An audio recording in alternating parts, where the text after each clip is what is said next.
Today we're going to be talking about how to create a family tree on Ancestry. So even if you don't have an Ancestry account, you can start a free trial account to begin, see how you like it. There are several other versions of websites and computer programs that you can create a tree on, but we're going to go with Ancestry today. And of course, I'm going to show you what you do before you start on a website. So the first thing you're always going to do is start on paper. So we're going to go and look at how to fill out a pedigree chart. So this is from the National Genealogical Society, and it's just a 4-generation pedigree chart. But this one is wonderful because it has everything labeled for you. So it says that you start with you. Has name, birth date, birthplace, marriage date, marriage place. And then you notice it is color coded. So your father, your mother, paternal grandfather, paternal great grandfather, and so on. Now this is one that it is not numbered, but it's telling you where each person goes. So you see the couples, and then you see how it's maternal and paternal. And you'll also see that because each generation doubles, you have a little bit less information that can be entered as you go backwards. And also typically because you're going to have the men at the top and the women at the bottom, you're going to have a marriage date and marriage place right here. So the need for that information does not need to be duplicated for the female. So this is where you want to have everything written down. And when I say everything that you know before you start going to a computer, before you start looking things up. This way, you're not having to constantly go back and forth trying to remember what the date was, where so-and-so was born, especially if you have the same names more than once. You might get the locations confused or the dates confused. So this is a wonderful pedigree chart to begin with, especially since it's labeled like this. And this is, you can look these up online. This is on the National Genealogical Society website. It's a free download, and you can actually type in here. So you can type in the name,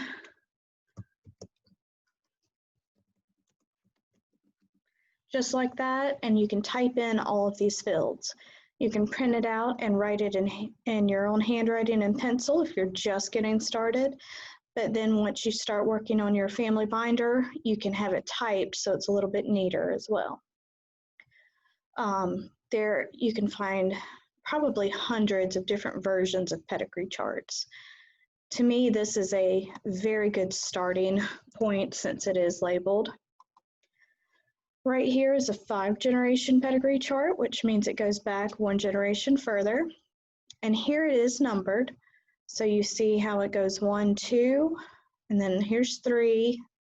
And this one I'm not as fond of. I like the ones that are in the landscape portion, just because it gives you a little bit more room to spread out. And if you notice here, it only has a single letter, but at the bottom it does have a legend that has the key with what letter means what. So it's really up to you as to how you want to fill it out. There aren't really lines on this one or anything. But again, this is one that you can type on as well. And it does tell you, you know, 1st generation, which would be you, parents, grandparents, great-grandparents. And it actually has a little space for children, which most of these do not have that space. Today we're going to be creating a family tree for a specific family. Normally when I would do this class, I would try to get someone who had not come before and see what we could find on them. But today we're going to be doing this on someone who is fairly well known, and I like this because anyone could work on this family tree. You can find these records This person was a very notable genealogist and published her own family history, which is, available online. So even though that is there, all of her work was done mostly through her own personal research, her own knowledge, and through original records before things were digitized. So she did not have access to things like Ancestry that we have today, Family Search, or at least not the digital portion of it. So I'm using this as an experiment so that you can be able to work on a family that is not just your family, because if you only focus on yours, you may never come across certain types of records. And you want to be able to learn how to catch different spellings, different types of records, so that in case you come across it in the future, you'll be aware of it. But also, it's good to focus on a family that you don't know much about, so that your observations might be more keen. And I say that slightly pun intended.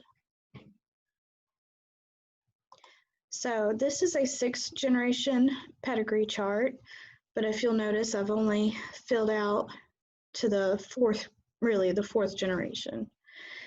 And again, well, technically that, but I didn't put the children. So Alvaretta Josephine Keenan is the person that we're creating this family tree for. She's most notably known as Alvaretta Register. She was married to Emery Calhoun Register for a very short period of time. But she was a local from Bulloch County. Her family have deep Bulloch County roots. So she is very famous for her work in the genealogical field. She published numerous books, genealogy source material, a family history, and then many other family histories. So her personal family history on the Keenan family, it is available online.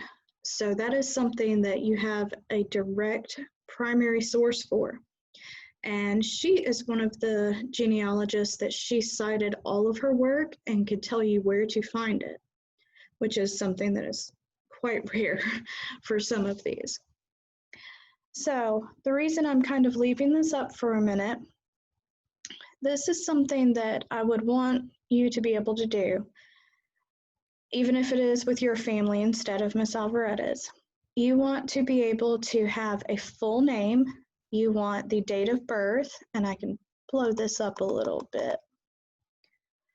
And remember the format that you want all the dates in. You want the 2-digit for the day, you want the 3-letter abbreviation for the month, and the 4 numbers for the year. That's the standard format for dates with genealogy. You do not want to do all of the numbers with the slash between them, an apostrophe with the 2 numbers for the year. That will get so confusing. So this is the format you want to stick to constantly. With locations, it can change a little bit just because it can be very broad or more specific. The more specific you are, you might want to shorten certain things so that you don't run out of space. This family is at the moment completely in the United States, so I did not worry about putting USA on the end of every location. But you know, if you are dealing with a family that their locations do vary, you would typically put that at the end as well. But again, I'm working with a chart, so I was concerned with space. Once you start your family tree in a website where space is not technically an issue, then you can include the country of origin as well. So here I knew she was born and died in Statesboro, Bulloch County, Georgia. Whereas her father, Bulloch County, is where he was married, but not necessarily right in the heart of Statesboro. But he was from Quincy, Gadsden County, Florida. So that's where some of these are more broad. Just like her grandfather, He actually went by Willie. And some of these you'll notice I do not have the nicknames in here, which I normally would put. Again, it was just a space issue. So his name, he typically went by Willie Heddleston. And he is actually noted as the first person to be buried in Eastside Cemetery, which is the city cemetery for Statesboro, which I believe there are well over 8,000 to 10,000 people buried there. So his grave was the very first person to be buried there. It had just been established. And he died in 1890. And what's interesting is his last name has been spelled many different ways. Sometimes it has 2 L's, sometimes there's an E on the end of it. The reason I spelled Heddleston this way consistently is because in her book, this is the way that she spelled it, which her mother was a Heddleston. And so therefore I feel like she as a genealogist had primary sources, and that is more accurate than just going by documents that other people had written from what they had heard instead of how it might have been spelled by the individuals. So anyway, I've got all of these dates. I have the county abbreviation. Some things are more specific than others. Notice for most of these, once you go further back, it's just a county, it's not a town. He was born in Chatham County, but I do not know if it was in Savannah or not. His father, all we know is he was born in South Carolina. We do not know a specific place as of this moment. Once you get back to the 1820s, it's much more difficult to narrow down the specific location unless you have more records on their parents. So that's where you have to figure that part out. But again, this is your starting point. So it's not as bad if you only have a state listed right here. This is where you are going to begin. And so you see I have this listed as chart number 1. And right here it says number 1 on this chart is the same as number and so forth. So in other words, if one of these individuals, if I continued to go and I wanted to make a second chart, I could continue on, and whatever number they were, I could make them the number 1 on the next chart, if that makes sense. So that is my pedigree chart that I have started. Another thing I did when I started this class is I would write down everything for individuals to go home and create a pedigree chart. So there's more than one way to create that. So here I had the Keenan Heddleston family tree, which this is pretty much everything that you would need to do that. I put each generation, their full names. Here I did list the nicknames, where they were born, married, and died, and who they married. And so I put the generations in order all the way up to the 4th generation. Notice I do have nicknames in here so that they could go home and fill in a pedigree chart. So if for some of you, if it is easier to type things or write things out instead of working notes, that's perfectly fine. But you want to have it to be able to look in front of you as you go to begin your tree. So now we're going to go to Ancestry. So here I have my Ancestry account open. You see my Not Really Wingate family tree. So to do this, you would go to your trees, and typically if you don't have as many trees as me, it would be just right below, but you go to Create and Manage Trees. And then again at the bottom, you go to Create a New Tree. So if you're going to start a new tree, this is what it would look like. Again, you have to start with one person. So we're going to start with Miss Alvaretta. And typically, again, you're going to start with yourself. So you're going to say, I am starting with myself, even if this tree is for somebody else.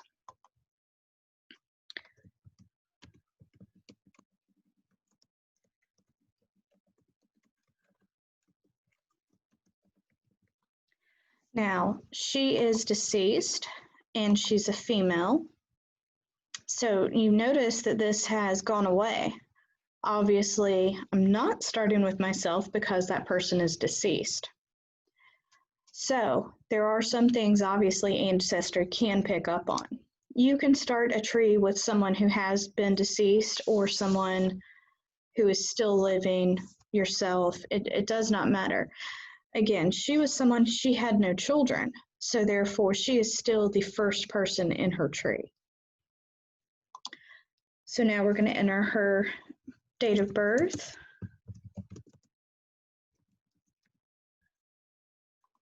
And if you'll notice when I start to type the date, I can spell.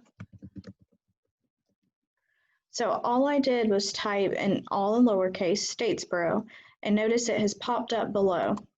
So when you're typing the dates, and it does not matter if it's Family Search, Ancestry, Heritage Quest, MyHeritage, any of these, when the location pops up below, you want to go ahead and select that location.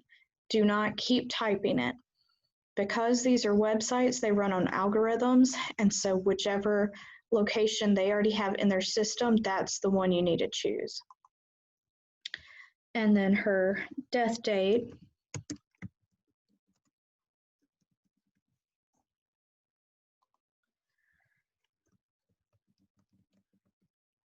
And notice I've only typed in states and it's still pulling up the correct location. Now, the squiggly lines, that's just simply because both of these words are not technically recognized as a word spelled in the dictionary, but that is perfectly okay. So now that we have her, we're going to add parents. So her father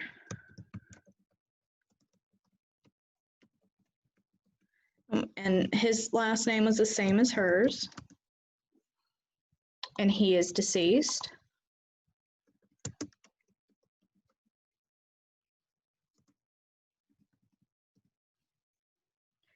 And remember, he was born in Florida. Let's see. And there you go. See how that will pop up?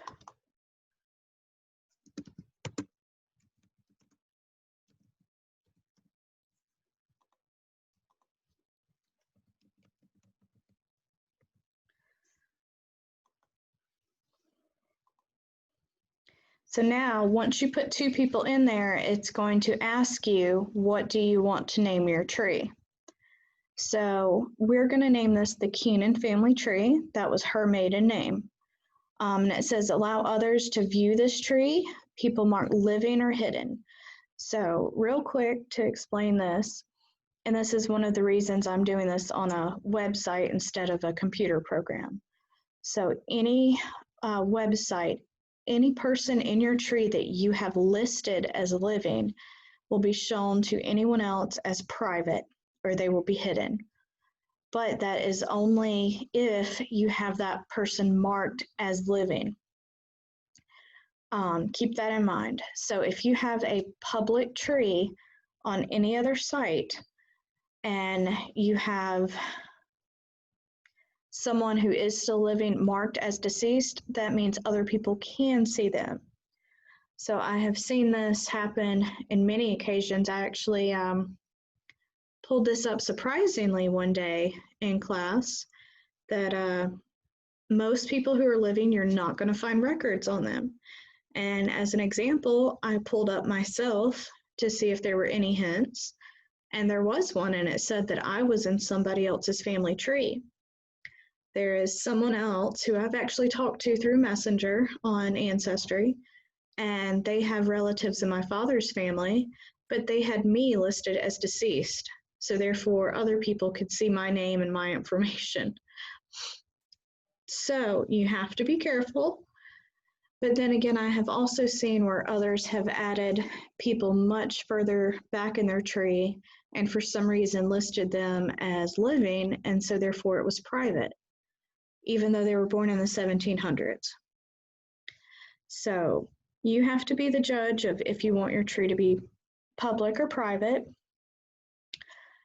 If I am starting a brand new tree and I'm just starting to work on it, I typically keep it private at least until I've gotten, the first 3 or 4 generations at least established. And then I'll make it public and see if I need help or if someone else can benefit from what I have found.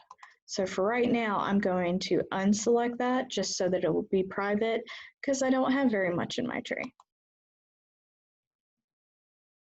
So at the moment, I've got just those, and you notice these little leaves. Those are the hints, which we'll go over in just a minute. So here, I'm going to go ahead and add her mother.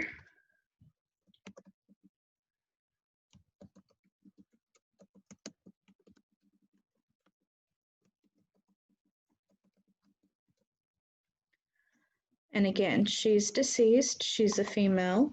So some of these, when you're adding parents, it will go ahead and assume male, female, and just so that you know, there is a reason for the unknown gender here.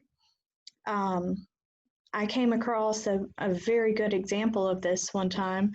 I was adding children for a couple, and it was from Find a Grave. So they had headstones, but there was a child that had apparently died at birth, and so all it had was M.E., infant child of so-and-so. Well, was that, Mary Elizabeth, or was that, Matthew Everson? You don't know, because all it said was infant child. Or you have so many of them that just say infant, not necessarily daughter or son. So when you have headstones like that of children, that sometimes it might not give a full name, it might not list anything like that. So even though this headstone had initials, it had no indication as to the gender of the child. So that's where you would have that unknown gender. So some people might not quite understand it. That's typically where that would come in, is when a child died very young and you have found proof that they were alive, typically by a headstone, but you do not know what gender they were. But right now we're adding the mother, so we know that that is a female. So her date of birth,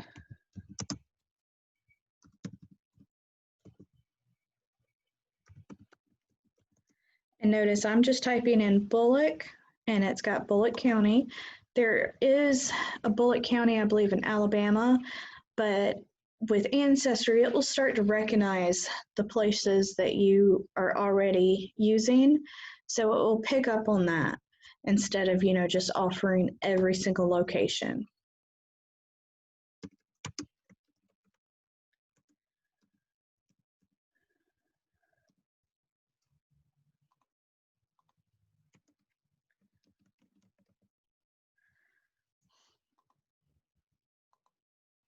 Okay, so now we have 3 people in there. And one thing I'm going to do really quick is I'm just going to hit refresh and see if it adds anything else. All right, so right now you see it has added a potential father, a potential mother, same for there.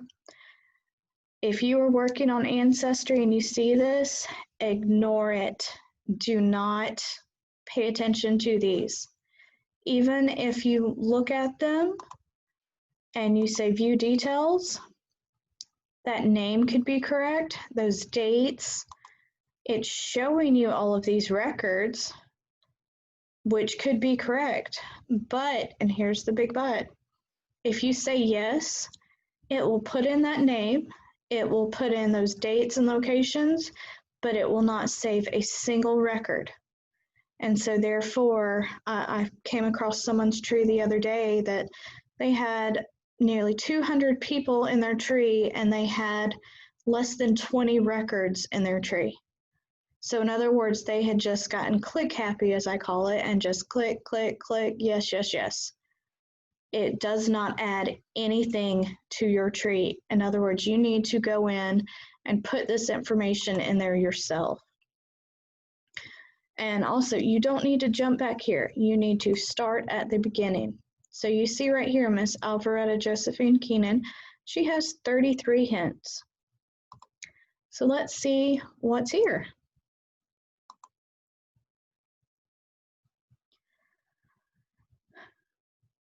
And I'll go ahead and tell you, you're kind of,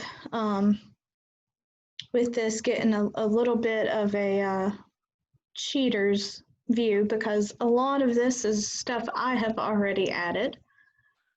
So this is a photograph of her. This is actually in the front cover of her book. This is a picture of her headstone. This is one that I actually went to the cemetery and took. This, someone else took this image, but it is from her book. Let's see if I can find the cover or find the book that she is in.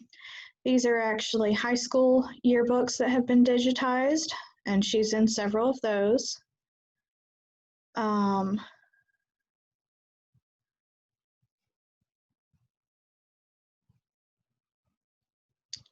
Here we go.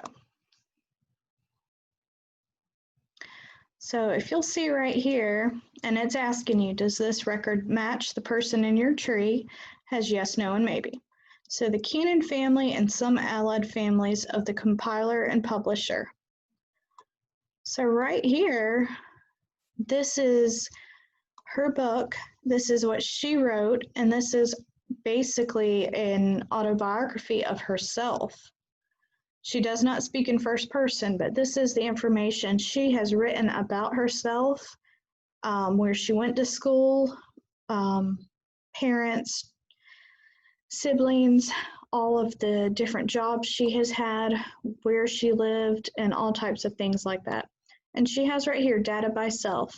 So this is a primary source right here.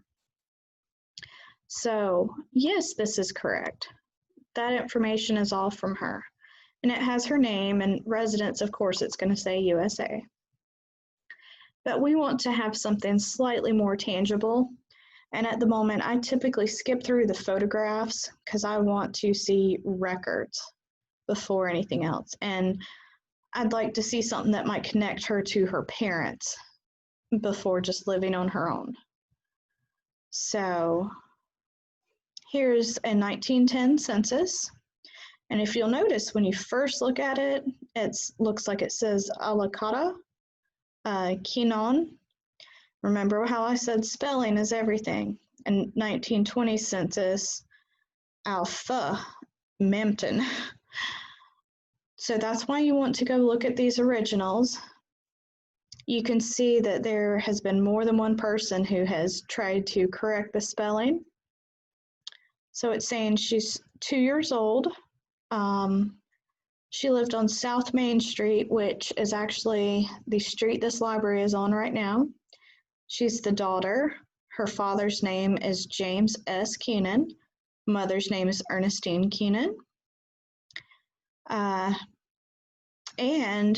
this person, which it looks like Alice G., if you click on their name, it will say mother-in-law. So that is her mother's mother, which that's actually who she's named after. Her mother was Alvaretta Gertrude Brannon, who married a Heddleston. And you notice that here, Heddleston is spelled, once again, in a different way. And I always recommend looking at the original before just automatically saving it. This is one that you can tell the handwriting is not the best. Here we go. I'm gonna have to blow this one up a little bit more. So here we go. James S. Keenan, Ernestine, Alvaretta, which again, if you know what the name is you're looking for, it's typically easier to find it instead of someone who is just reading this list of words, does not have any connection to anyone on this list, and they're just looking at the letters trying to transcribe it. So therefore, if you know you're looking for a name that should be Alvaretta instead of Aliceta or Alicata, you might be able to figure that out better. So when you're saving this, there are different options. So right here, you notice that's one of the alternate spellings. So you can click that down arrow. This is how it was spelled in the census, and click alternate. The reason it's at about 1908, if you remember from the census presentation I did, they asked how old were they at that time. Well, she was 2 at that time because they did the census in June. She did not turn, or she was still 2. So she would not have been 3 until September. So that's why it's about that age. Now it's listing the residents, and then this will give more information on her parents. So you select here, but you have to go through. You don't want to get, as I was saying earlier, click happy where you just select it and don't read through things. So like right here, it's just James S. Keenan. There is no senior because he has not had his son yet. You do not become a senior until there is a junior. And that's one thing many people don't understand. You're not born a senior. You can be born a junior, but not a senior. So that's why we're going to do an alternate there as well. And then right here, this is one that you definitely want to click her name to do an alternate because this is her married name, not her maiden name. And yes, her age here is about 2 years off, whereas his is about 1. You can find various ages on census records. They can vary anywhere from, a single year to 10 years at sometimes. I have seen women age down 10 years instead of going up 10 years.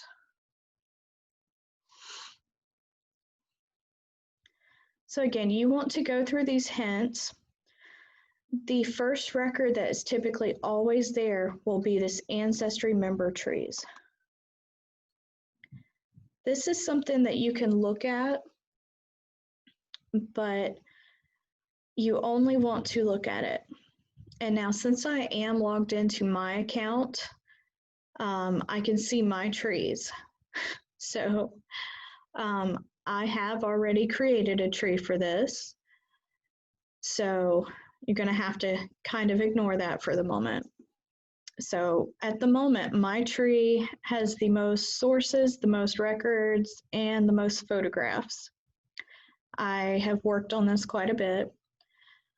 So then you scroll down, and here's the second tree with the most information. It has 15 sources, 15 records, and 5 photographs.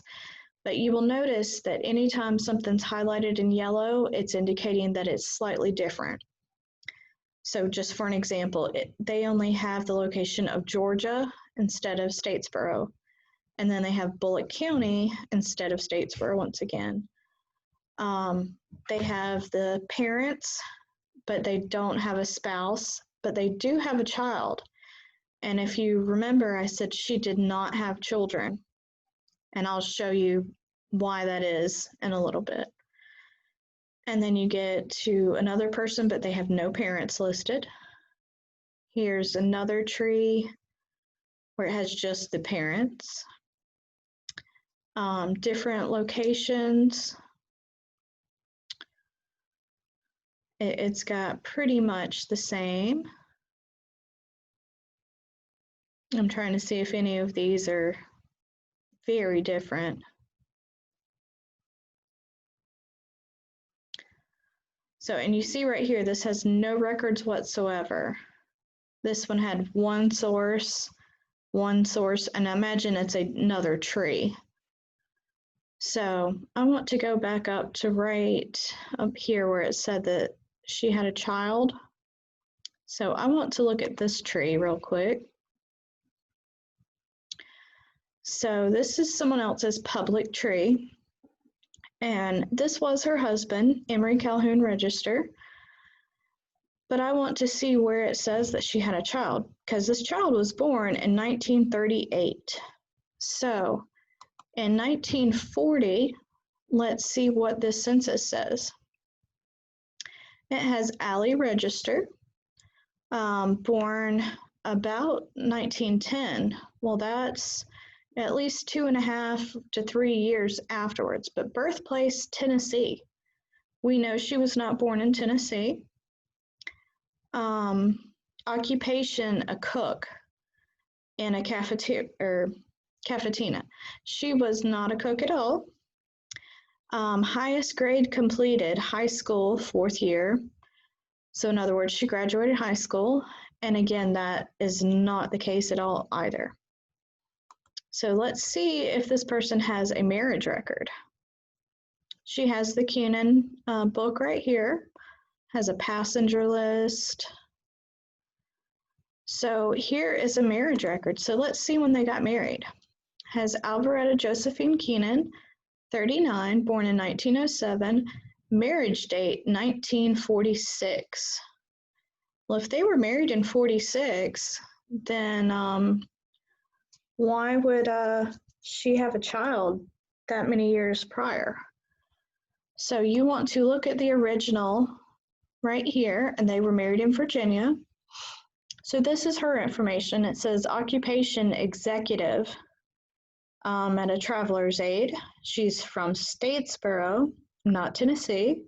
That's her father and mother. And she's there in Virginia. And then here's her husband. Notice that he is widowed. So if you look at this, you can tell that even though her name is Alvaretta, her nickname was Allie, but if he is widowed in this year, which this year is 1946, his first wife was also named Allie. So that is something that many people have gotten confused when researching her, is they confuse the first wife with her.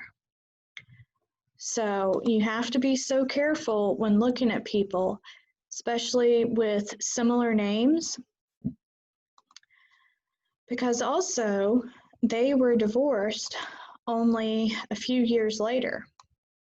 So here is their divorce record, which I just went over vital records not too long ago and actually showed this marriage and divorce record. So it tells you that here's Alvaretta, and it has Emory Calhoun, and if you recall, they put the wrong birth locations for each of them. They have Nashville, Georgia for her, when that is actually where her husband was born, and they put Statesboro for his birth location when that was where he was born.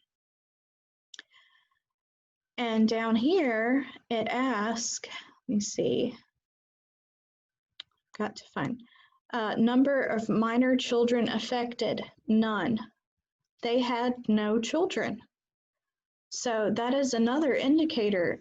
If you are going to have a profile, which is like this for the person, you need all of your sources, all of your records to come to the same conclusion.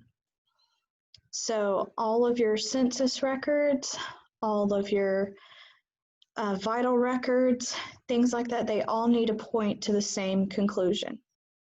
So I just noticed this person has 2 1940 census records. So let's see what they are. This one has Allie Register, Tennessee. This is the one we looked at a few minutes ago where she's a cook. So what is this census record? This has Alva H. Keenan. Let's see, 32, 1908, which is much closer, Georgia. She's single, she's a lodger. She's living in Muskogee, Georgia. Residence, a social worker, which that was her job. So, and notice right here, it says college 5th or subsequent year. Miss Alvaretta, she was in college for quite a long time. She worked in Washington, D.C., where she was a social worker. She worked for many different societies, and that is where she met her husband. And so she's a lodger, so that's why this technically household has so many different last names, as they are just different people, or, not all living together. It's not a family unit. So this is the correct census for her, not the other one. It does have a passenger list, which I do believe was for her for traveling at one point. And then we're going to look at this Find a Grave record. So Find a Grave is one that I'll be going over in a couple of weeks. So it has Alpharetta Josephine Register. One thing that she did even after she became divorced from her husband, she kept his last name, which was not uncommon at that time. Even today, some people do this.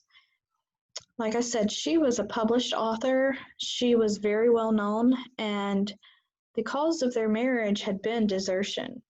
He had left her, so she was still married with the last name Register, even though they were no longer together for quite some time. So she decided, for her personal reasons, just to continue with the name. So all of her books that she has published are listed under her last name of Register. But it has the cemetery she's listed at, and it says that there is a bio, and it has her parents. So this is when you want to go view this record. And you want to click on this website. So here it has Alpharetta Josephine Allie Keenan. And if you'll notice, the Keenan is in italic, which that means it's the surname. And right here, this is a copy of her obituary. And it tells you it's from the Savannah Morning News, 23rd of April, 1985. She died on the 22nd of April. It has her parents listed, her spouse, and her siblings. And I'll admit, her spouse wasn't on here, but I connected him. I put her middle name in there, or excuse me, her nickname. And so I work on her Find a Grave a good bit. So you can find a great deal from Find a Grave as well. Different people can contribute to it, but you want to make sure you do have the right person. So we're going to go back a little bit.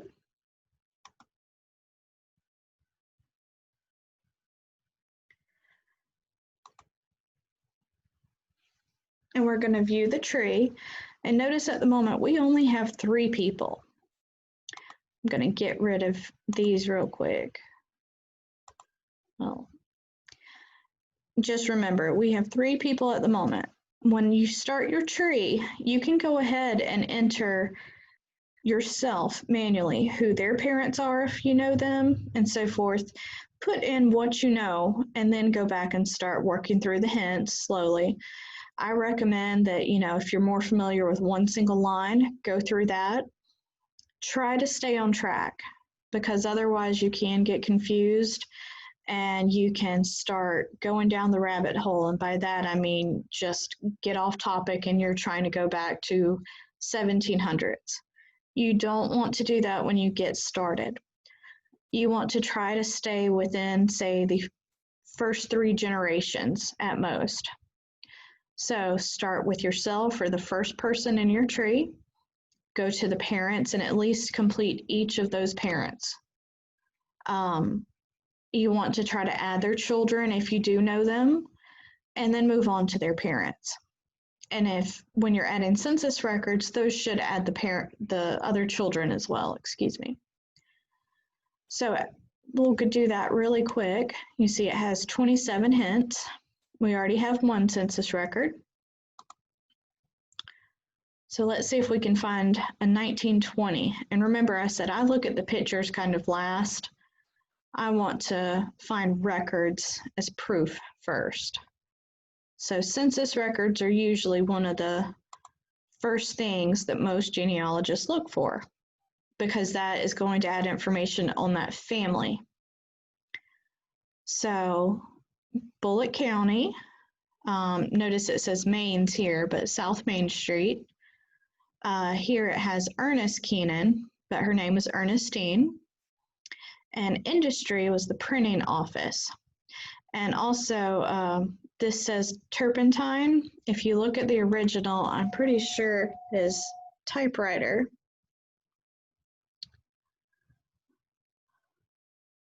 So let's scroll in right here.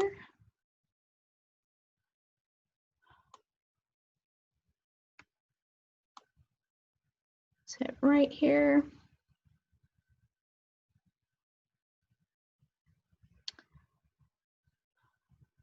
I'm having a bit of trouble myself, actually. But he worked in a printing office, and he was a printer. And so sometimes these can be a little bit fuzzy to read, but I know in his wife's census a little bit later it was discussing that. But if you look down, you'll see there is Alvaretta, and notice it's just spelled a little bit different. But here is J.S. Keenan, that is junior. And then here it has A.J. Heddleston. Remember I said that his mother-in-law was Alvaretta Gertrude Heddleston. So they put a J instead of a G there, but that's his mother-in-law. So we're going to say yes. So here, again, we're going to select this box and click alternate. Alvaretta. And now we're going to add siblings. So this is her sister Virginia. And we don't know an exact date of birth right now, so we're just going to stick with about, and then as we add more records, we'll learn more. Her other sister Annie, her brother, and notice it says junior, and so we know what the JS stands for. So you can go ahead and edit that. But we do not need the junior right there.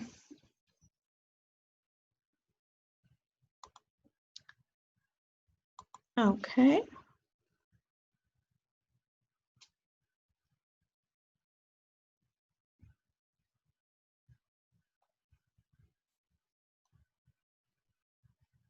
So again, when you're going through these, you need to try to stay on topic and not jump too fast to things, because some of those pictures up there, not all of those pertain to him. And so I have seen so many people who, just because a record has the name of the person you're looking for on it, they save it without looking at the details. You need to be able to look at all of those details before saving it. So that's why you want to look through the census records that might give you a better overall picture of the individual. So here you see how they have junior is what it looks like. And some people have tried to change it, but born, and it's got about 76, born in Florida, married, South Main. So you see how certain things are consistent. Father and mother's birthplace are Florida, occupation, printer, industry, commercial, private, wife, Ernestine, and here you have Amma. And see, again, this says like, if you, depending on how you pronounce the J, Junior, Awana, Annie, and Allie, once again. So even though these two names are spelled quite differently, that still is the same family. So you have to be the person to judge these records to know whether or not it is the same family or not. So you look at all of the things based on the previous census records. Are the names matching up? Are these dates? The locations of where they're born, where they are living right now, where the parents might have been from, their occupation, who the spouse is, who the other children are. So if you have enough of all of these things that match up to the other, you're able to say that just because the spellings are different or something like that, this is still the same family unit. So see right here how this has that, and notice right here someone had put mother instead of mother-in-law. This is not his mother, so we are not going to select her, and we're not going to say it's a new person.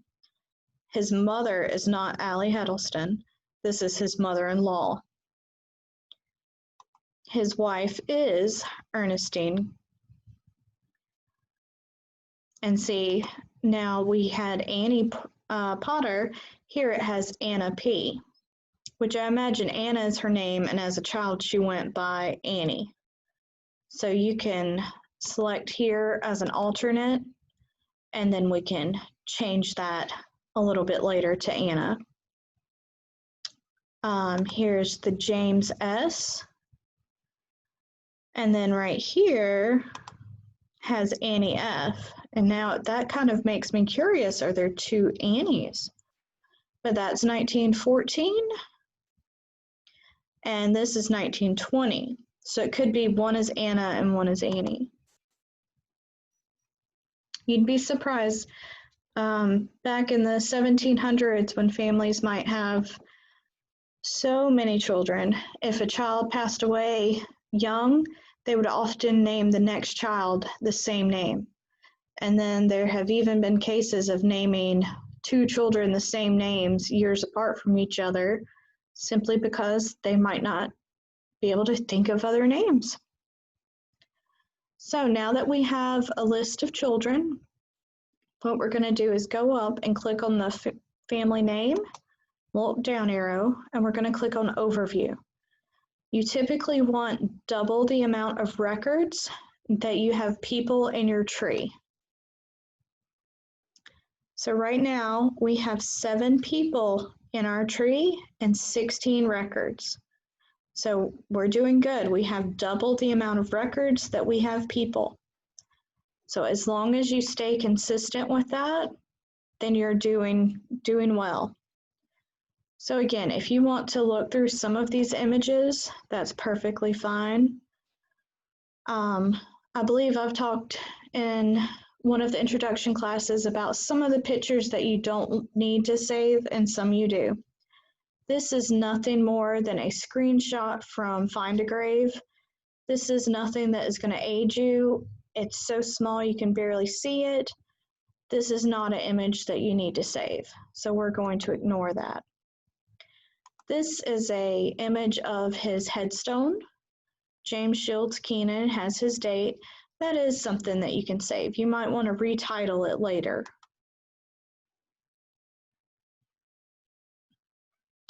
And again, I can already tell these are just screenshots from Find a Grave. I can save the link from Find a Grave already, so I do not need that. I do know where this picture came from because this picture is in Miss Alvaretta's book. So this is a very young James Keenan. This, I believe, was when he was still back in school.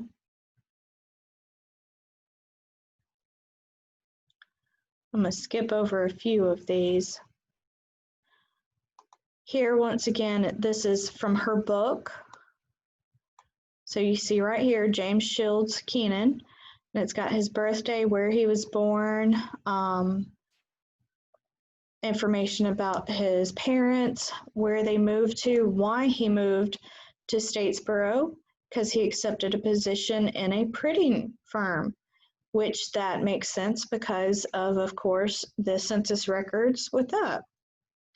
And it mentions right here his mother-in-law, because he married Miss Ernestine Sutton Huddleston, daughter of William Charles and Alvaretta Rebecca Gertrude Brannon Huddleston. And I will admit that his mother-in-law's name, other than the book, this is the only mention in one census record where it has an R, where Rebecca is mentioned. So sometimes you may come across where someone else has a middle name listed, but you're not quite sure where it came from.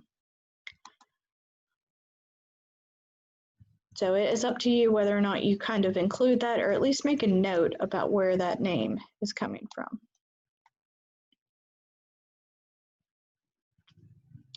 Just trying to see if there were any more records pertaining to him. Here we go. Now this is one of him when he was a child. So this is where we could add his parents. So this is down in Gadsden, Florida. Now, I know I had not put it in yet, but his father's name was Daniel Lafayette Keenan, and his mother's name was Virginia Douglas Nathans. And if you remember from the History of Spelling presentation, what was one of the many nicknames for Virginia? Jenny. And it has D for her maiden name, Douglas. And then he has several siblings here. Now, his father was married more than once, and so that's why you notice that there are several age gaps right in here. I do not believe that she is the mother of most of these. She is the mother of, I know, at least the last two children. So that's when things can get slightly tricky here, because when you look at the census record, everyone's relationship is all based on the head of the household, the father. So even though this will say wife and, son, daughter, daughter, son, that does not mean they are all the direct son or daughter of the wife. So you want to keep in mind that and see if that parent has been married more than once. So just to be able to help keep that straight, I'm going to go ahead and add his father in here, since I do know that information.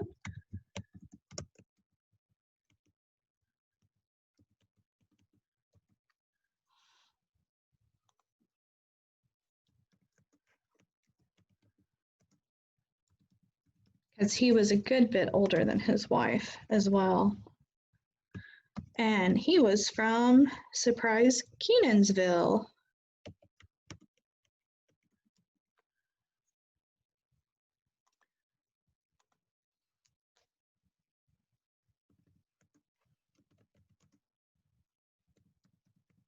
Notice I didn't even capitalize that, but it will drop down and give me the correct location or correct date. There we go. And now I'm going to add his mother.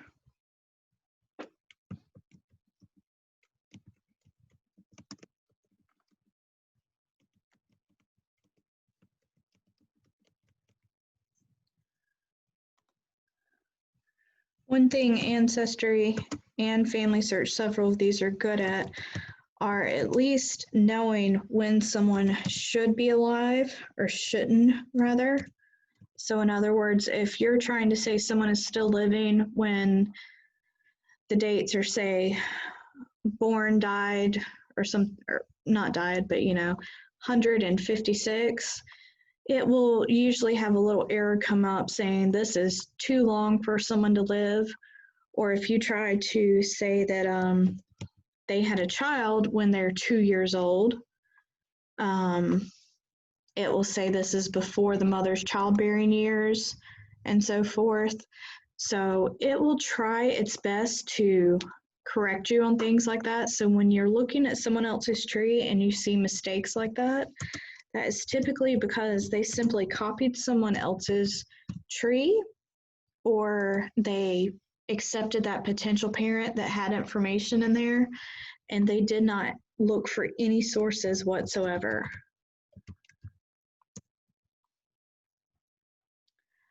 So let's see, here we go. So right here, these are his parents. So I'm going to jump to his father to try to find that marriage record real quick. So notice 27 hints. So once you know that marriage record, we'll be able to tell what year they were married, which I do know. They were married in 72. There you go, October 10th, 72. So that way, when we look at that census record again, any of those children born prior to that were most likely the first wife's children. And notice it's going to say different just because these have initials instead of the full name written out.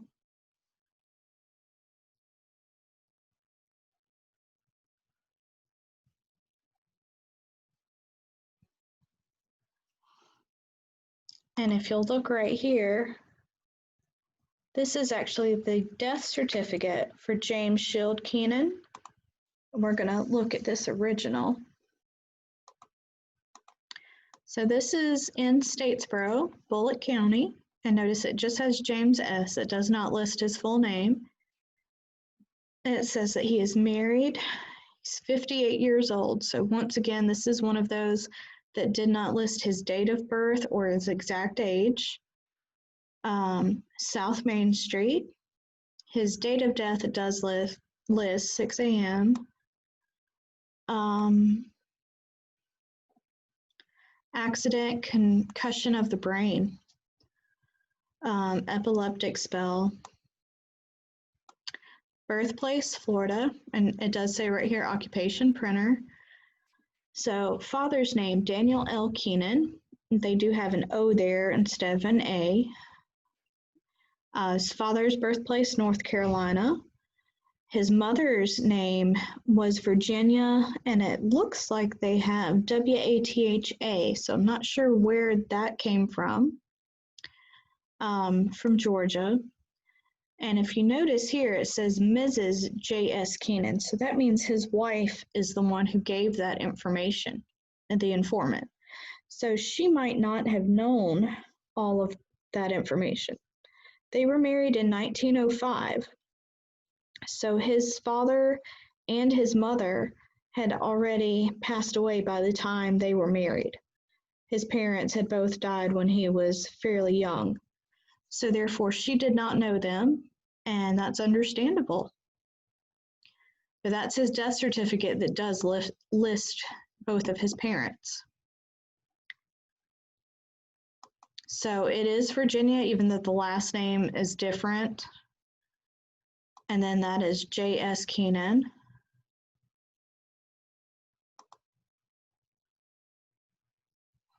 So see, that record is saved to all three of those individuals.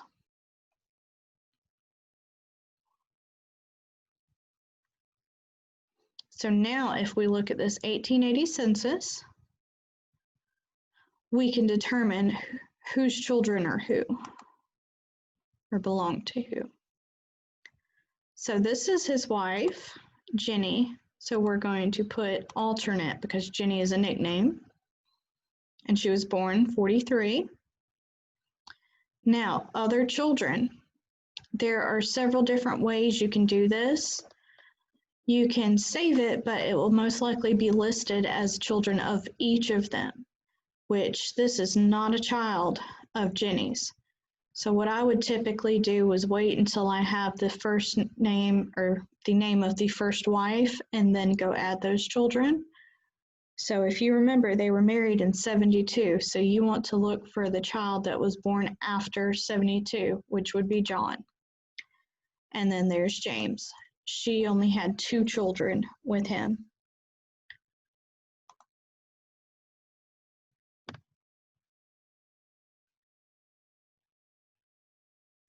So we're going to click on View This Tree real quick.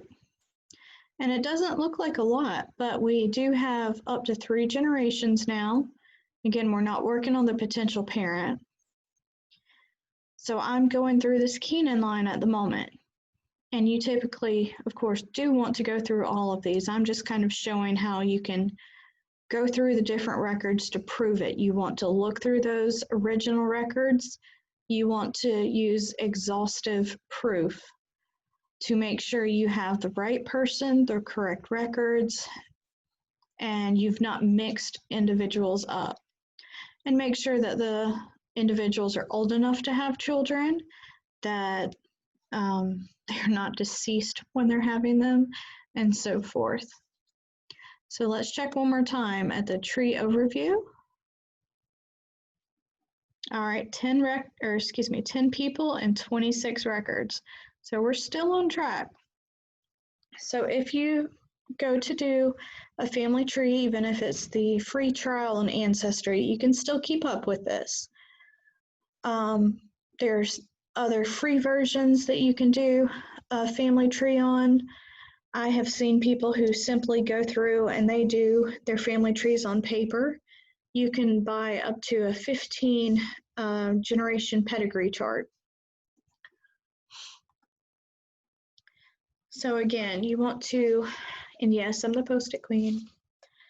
This is Miss Keenan's family history book that she wrote. So she has her family pictures and everything. So this is what I read through to get all of this information. And then I went from where she got her sources to find her original records. So I would go through and look for all of these until I found the originals. And then this is another example, her Bulloch County source material.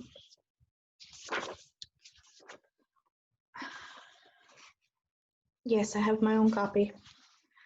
So this is a book where she transcribed records from the courthouse of all different types. So I keep this very handy to go through and record things so that when I'm working on trees, I'm able to go back, reference, find the original sources. I can go online to get copies, but I always start on paper first. You need to know that citation. You need to be able to have it written down and know who to attach it to. Because even in her tree, there are so many who those names repeat. I'm looking at just 4 generations, and there are 5 Williams. Daniel is repeated constantly, Alvaretta. So you're going to come across the same name repeated over and over. That's normal. And as frustrating as it can be, it's actually helpful because then you know you're on to the right family. But if you're finding the same names in the same time period in the same place, that's usually an indication that there are cousins, not the same person. And if they are in different areas at the same time, obviously they are different people. So you just need to be so careful with that. And then I was going to share one more thing. As you do go through and find certain records, it's always good to keep track of those, keep files. So I have copies of obituaries for Miss Alvaretta. I have photographs, that's her grandmother right there. These are other people in her family, that is Miss Alvaretta. These are headstone photographs that I have gone to Eastside Cemetery and taken myself. This is William Donaldson Brannon. I did not take that photograph, but it has been in several books and so forth. But I try to keep track of these so that when I add them to my tree, I know where they're at. So you know these. And if it's any place that I can go to close by, I always like to go get my own pictures instead of, trying to use everyone else's. So if you have any questions on how to create your tree, on what to do or not to do, please let me know. You can email me, you can type your questions in the comments of the video. You can go on Facebook and type them, and then we'll have our Q&A on Monday. So I hope to hear from you then. Thank you.